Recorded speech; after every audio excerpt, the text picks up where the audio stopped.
Triangle यानी त्रिभुज में प्रश्नावली 6.2 के क्वेश्चन नंबर 2 का सभी प्रश्न।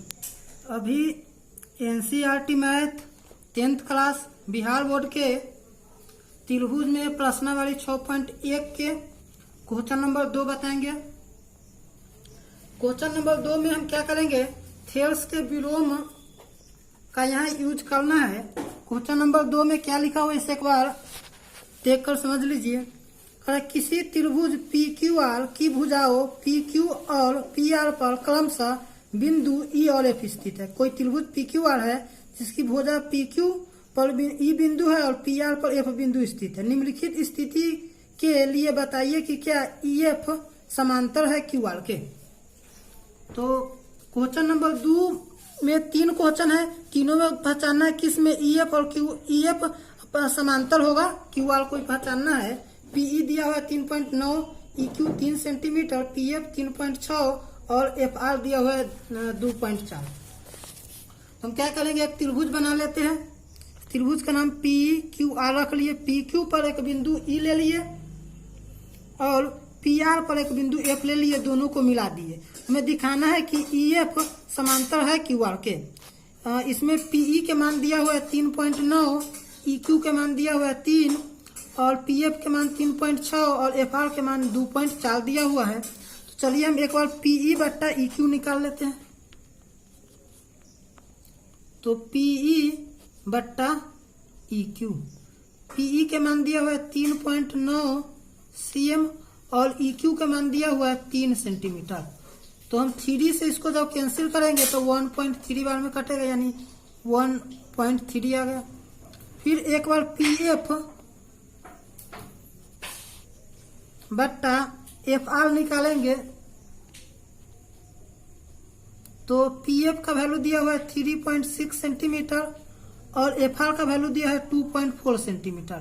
पॉइंट के बाद एक अंक है सेंटीमीटर, सेंटीमीटर भी यहाँ कट गया और 12 3 जा 36 और 12 2 जा 24, 12 से दोनों कट गए यानी 3/2 आ गया, इसका 1.5 आ गया। तो यहाँ 1.3 है, यहाँ 1.5 है। तो हम यहाँ देख रहे हैं PE बट्टा EQ बराबर नहीं है PF बट्टा FR। इसका मान 1.3 है, बराबर नहीं होगा 1.5 के। लिख लेंगे थेल्स के विलोम से अब हमें दिखाना था कि EF समांतर QR के है या नहीं। तो लिख लेंगे EF समांतर QR के नहीं है, नहीं EF समांतर QR के नहीं है। इसी प्रकार क्वेश्चन नंबर 1 के क्वेश्चन नंबर 2 के 2 में दिया हुआ है, इसमें भी वही त्रिभुज है PQR में एक त्रिभुज PQR बना लेते हैं। PQR में PQ पर एक बिंदु E है और PR पर एक बिंदु F है। P और F को मिला दिए। PE दिया हुआ है क्वेश्चन नंबर 2 के PE 4 सेंटीमीटर, QE जो है 4.5 सेंटीमीटर, PF जो है 8 सेंटीमीटर और RF जो है वो भी दिया हुआ है 9 सेंटीमीटर। अब हमें दिखाना है कि EF समांतर QR है या नहीं। इसमें भी हम क्या करेंगे, PE बट्टा EQ निकाल लेंगे। इसलिए PE बट्टा EQ, PE के मान 4 है तो 4 लिख लेंगे और यानी QU लिखे या EQ, बात से में है। इसका मान 4.5 है तो 4.5 सेंटीमीटर, सेंटीमीटर कट जाएगा, इसलिए हम इसे नहीं लिए। अब नीचे वाला का जब पॉइंट हटाएंगे तो ऊपर 10 हो जाएगा। 10 से यदि काटेंगे तो 5 से ही काटेंगे तो 9 × 45, 5 से इसको काटेंगे तो 2 × 10 यानी 8/9 हो जाएगा PE बट्टा EQ के मान। तथा अब हम PF बट्टा FR निकालेंगे। PF बट्टा एफ आर। तो पी एफ का जो मान दिया हुआ है 8 है और एफ के मान जो 9 है, सेंटीमीटर में सेंटीमीटर कट जाएगा, इसलिए हम नहीं लिखे। तो हम यहाँ देख रहे हैं पीई बटा ई क्यू बराबर एफ बटा ई आर है। तो लिख लेंगे पीई बट्टा ई क्यू बराबर पी एफ बट्टा एफ आर, यानी 8/9 बराबर 8/9 है। अतः थेल्स प्रमेय के विलोम से, थेल्स प्रमेय के विलोम से क्या हो जाएगा, ई एफ समांतर क्यू आर। लिख लेंगे हाँ ई एफ समांतर क्यू आर है, यही आंसर होगा। तो इसमें समांतर है। फिर क्वेश्चन नंबर 2 के 3 में दिया हुआ है, क्वेश्चन नंबर 2 के 3 में है कोई त्रिभुज पी क्यू आर है, पी क्यू आर त्रिभुज बना लेते हैं पी क्यू आर।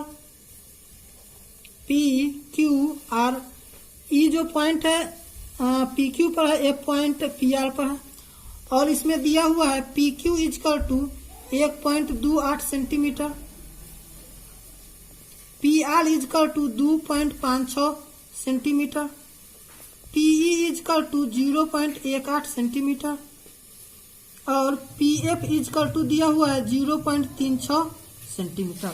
एक बार क्या करते हैं हम पी क्यू बट्टा पी आर निकाल लेते हैं।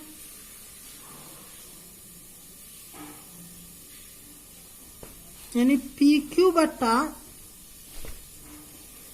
यह पूरा पी क्यू दिया हुआ है और पी आर और पूरा पी आर दिया हुआ है, ठीक है।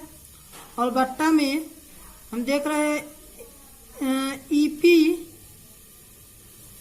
पीई और इसके बट्टा में पीएफ लेना है। तो हम जानते हैं समांतर के लिए पहले हम जानते थे पीई बट्टा ई क्यू बराबर पीएफ बट्टा एफ आर होता है, लेकिन ऐसे भी हम लिख सकते हैं पी क्यू बट्टा पीई बराबर पी आर बट्टा पीएफ भी यदि हो जाएगा तो ये क्या है, समांतर है। हम यही करते हैं पी क्यू बट्टा, तो यहां हम लिख लेते हैं देयरफॉर पी क्यू बट्टा पीई, पीई का जो वैल्यू दिया हुआ है 0.18 है, 18 लिख लिए।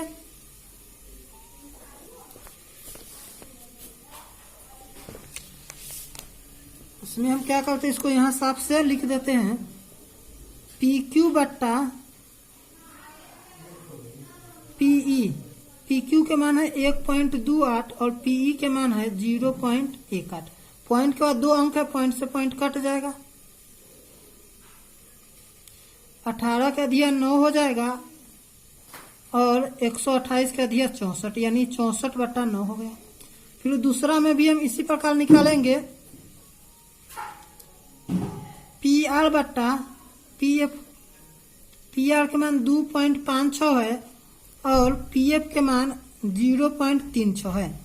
इसको भी काट देंगे, 36 का अधिया 18 हो जाएगा, इसका अधिया 128 होगा। फिर 128 का दिया 64 हो जाएगा, 18 का दिया 9, ये भी आ गया 64/9, यानी दोनों बराबर है। यहाँ देख रहे हैं तो लिख लेंगे चूंकि पी क्यू बट्टा पीई बराबर है पी आर बट्टा पी एफ के जो है 64/9 बराबर 64/9।